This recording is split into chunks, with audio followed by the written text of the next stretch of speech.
What I want to talk about today is ocean acidification. My reading seems to indicate that the ocean is picking up large amounts of anthropogenic carbon dioxide, and the ocean is losing its pH balance and becoming acidic. The University of Bristol concluded that the current acidification in the oceans is on a path to reach levels higher than anything seen in the last 65 million years. So that means that what happened 55 million years ago, which extincted a majority of benthic animals in bottom-dwelling organisms in the deep ocean, is predicted to recur. The carbon cycle describes the fluxes of carbon dioxide, that is CO2, between the oceans, between terrestrial biosphere and lithosphere. A July 2010 article in Scientific American quoted marine geologist William Howard of the Arctic Climate Ecosystems Cooperative Research Center in Hobart, Tasmania, and stated that the current rate of ocean acidification is about 100 times faster than the most rapid events in the past. Human activities and various types of land use, including driving our automobiles and our factories and our power plants, cause large accumulations of CO2 because of the burning of fossil fuels, coal, and the production of things like cement. It's predicted that the increased acidity due to the change in pH will have negative consequences primarily for oceanic calcifying organisms. Those are animals that make shells. These organisms span the food chain from autotrophs to heterotrophs and include organisms such as coccolithophores, corals, foraminifera, echinoderms, crustaceans, and mollusks. So that's, your basic shrimps, lobsters, crabs, starfish,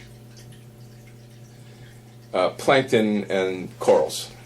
The carbon cycle comes in two forms: the organic carbon cycle and the inorganic carbon cycle. The inorganic carbon cycle is particularly relevant when discussing ocean acidification. Research has already found that corals, coccolithophore, algae, coralline algae, and foraminifera, as well as shellfish and pteropods, experience reduced calcification or enhanced dissolution when exposed to elevated CO2. The main problem caused by all this absorption of carbon is acidification. Leaving aside direct biological effects, it is expected that ocean acidification in the future will lead to significant decreases in the burial of carbonate sediments. In other words, the sequestration of carbonates. The ocean's pH has been going down since the Industrial Revolution. Also, I'd like to remind you that the possible reduction of the amount of available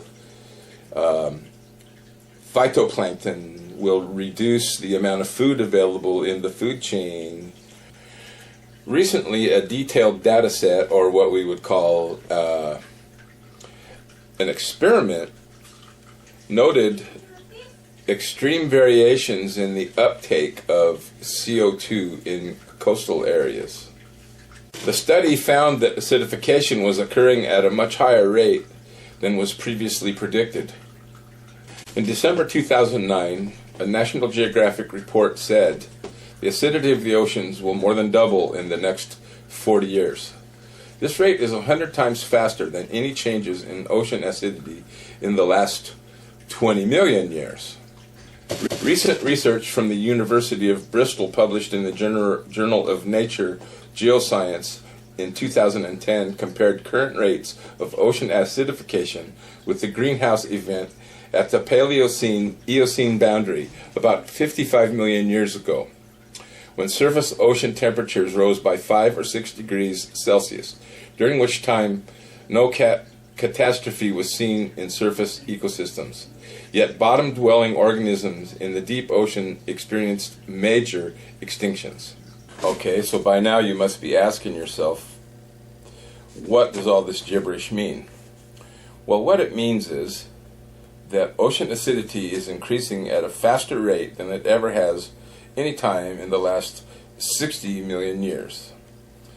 And the research, as I mentioned, also indicates that even though the damage isn't apparent at the surface of the ocean to a great extent, that in the past, such increases of acidity have led to very large extinctions of what we would call benthic or deep water animal life. So overall, my opinion is this.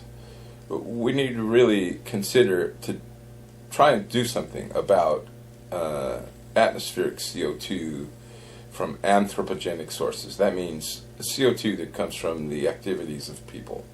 The sooner we do it, the better.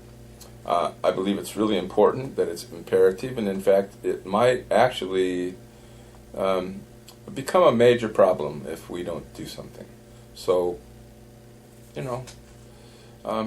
take heed. Do your homework.